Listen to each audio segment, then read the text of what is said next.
بسم اللہ الرحمن الرحیم۔ ولایت نیوز میں آپ کا خیر مقدم ہے۔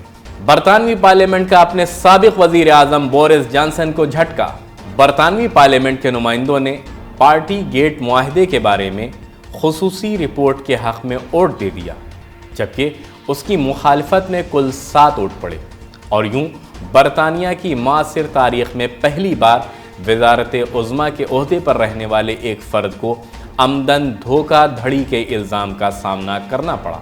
رپورٹ کے مطابق برطانوی پارلیمنٹ کے اس فیصلے کے بعد پارلیمانی عمارت کے اندر سابق وزیر اعظم بورس جانسن کو رفت و آمد پر پابندی عائد کر دی گئی ہے، اور اگر جانسن ماضی میں پارلیمنٹ کی رکنیت سے استعفیٰ نہ دے چکے ہوتے تو انہیں 90 دن تک کے لیے پارلیمنٹ کے اجلاسوں میں شرکت سے محرومی کا سامنا کرنا پڑتا۔ خیال رہے کہ گزشتہ برس برطانیہ کے سابق وزیر اعظم بورس جانسن کو پارٹی گیٹ سے موسوم ایک معاملے کے تحت اپنے عہدے سے استعفیٰ دینا پڑا تھا۔ پارٹی گیٹ کا معاملہ نومبر 2021 میں روزنامہ ڈیلی مرر کی رپورٹ کے بعد سرخیوں میں آیا تھا۔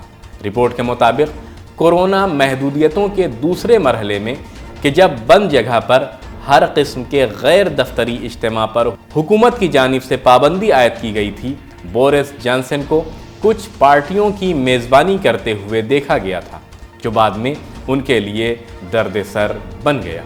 ولایت نیوز میں آج اتنا ہی۔ اسلامی دنیا اور بین الاقوامی خبروں کو جاننے کے لیے ولایت نیوز سے جڑے رہیے۔